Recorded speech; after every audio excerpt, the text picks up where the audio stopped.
चलिए आज बात करते हैं इस ब्रह्मांड की सबसे पहली प्रेम कहानी की। एक ऐसी कहानी जिसमें भक्ति है, बलिदान है और एक विनाश के बाद अमरता का जन्म भी है। जानते हैं, इस कहानी में प्रेम का हर रंग देखने को मिलता है और साथ में गहरे दुख का एहसास भी। ये शिव और सती की वो अमर प्रेम कथा है जो शायद हमें प्रेम के असली मायने समझाती है। तो फिर देर किस बात की, चलिए इस दिव्य कथा की गहराइयों में उतरते हैं। तो कहानी हमें ले चलती है सृष्टि के उस शुरुआती दौर में जहां दो बिल्कुल अलग दुनियाओं का टकराना तय था। एक तरफ थी दुनियावी सत्ता और अहंकार की दुनिया और दूसरी तरफ वैराग्य और रूहानी प्रेम की।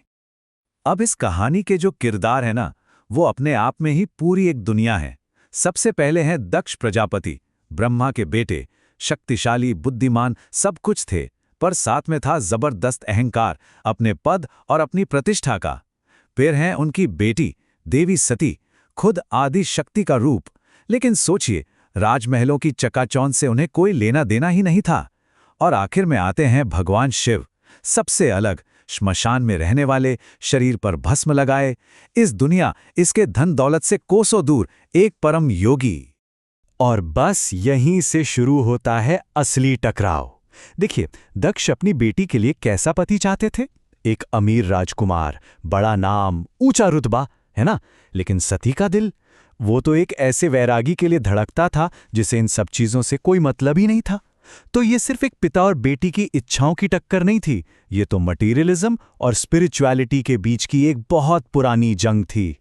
पता है, सती बचपन से ही शिव की कहानियां सुनती थीं, और सुनते सुनते वो जो एक आकर्षण था ना, वो पहले गहरी भक्ति में बदला और फिर एक ऐसे अटूट प्रेम में जिसके आगे कुछ भी मायने नहीं रखता था। बस अब एक ही सिद्ध थी, एक ही मकसद, शिव को अपना बनाना, फिर चाहे इसके लिए पूरी दुनिया से ही क्यों ना लड़ना पड़े। और यहीं से सती के इम्तिहान का दूसरा पड़ाव शुरू होता है। अपने प्यार को पाने के लिए उन्होंने जो रास्ता चुना वो वाकई कांटों से भरा था। सती ने राजमहल, सारे सुख, सब कुछ छोड़ दिया और कहाँ चली गईं? पहाड़ों में कठोर तपस्या करने। सोचकर भी रोंगटे खड़े हो जाते हैं। भयंकर आंधी, तूफान, बारिश, उन्होंने सब सहा, खाना पीना तक छोड़ दिया। बस एक धुन थी, एक ही लगन, शिव।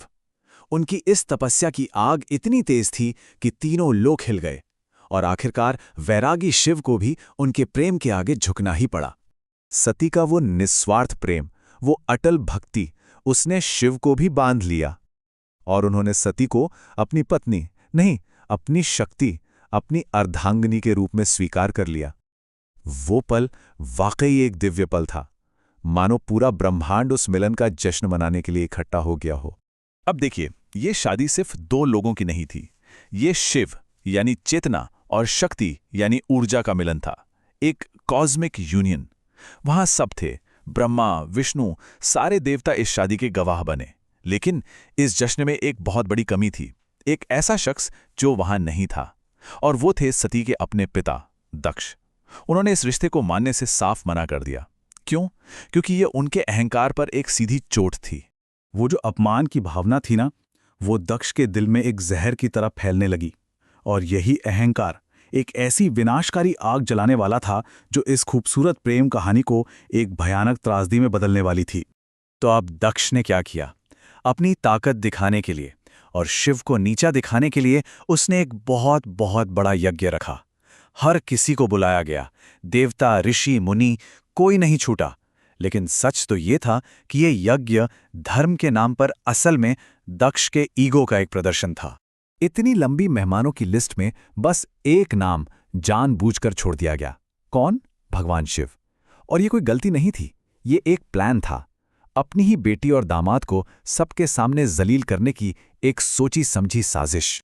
अब सती बिना बुलाए ही अपने पिता के यज्ञ में पहुंच गईं, लेकिन वहां स्वागत की जगह क्या मिला? अपमान, जहर में डूबे हुए शब्द।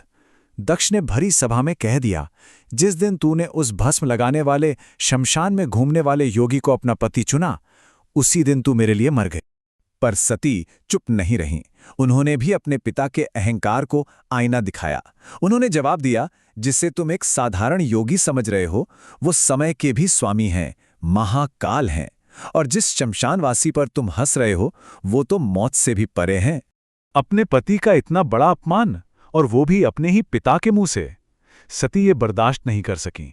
उनका दिल टूट गया और उस असहनीय पीड़ा में उन्होंने एक फैसला लिया। उन्होंने कहा, जिस शरीर ने आज मेरे स्वामी का अपमान सुना है, वो शरीर अब इस दुनिया में रहने के लायक नहीं है। और इतना कहकर उन्होंने खुद को उसी यज्ञ की आग में समर्पित कर दिया। सती के इस आत्म बलिदान ने एक ऐसे तूफान को जन्म दिया जिसकी किसी ने कल्पना तक नहीं की थी।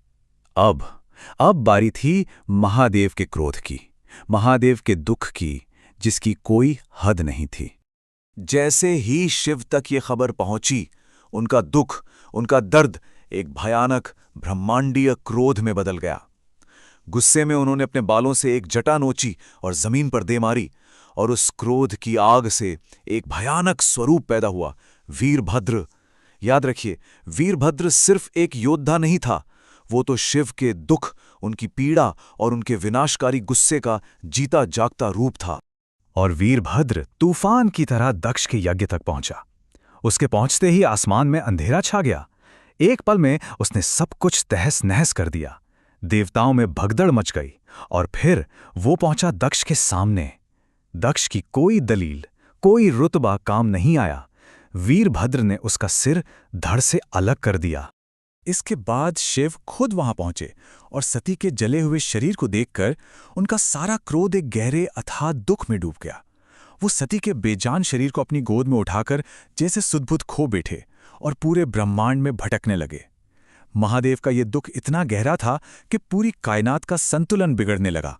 लेकिन कहते हैं ना, हर अंत में एक नई शुरुआत छिपी होती है, और इस भयानक त्रासदी से आस्था के सबसे पवित्र स्थानों का जन्म होने वाला था, और उस अमर प्रेम के वापस लौटने का रास्ता भी खुलने वाला था। अब सृष्टि को इस संकट से बचाने के लिए भगवान विष्णु को आगे आना पड़ा। उन्होंने अपने सुदर्शन चक्र का इस्तेमाल किया और सती के शरीर के टुकड़े कर दिए। ये जरूरी था ताकि शिव अपने दुख के बंधन से आजाद हो सकें और ये ब्रह्मांड विनाश से बच सके। और धरती पर जहां जहां सती के शरीर के वो हिस्से और गहने गिरे, वो जगहें हमेशा के लिए पवित्र हो गईं, और यही स्थान कहलाए शक्तिपीठ।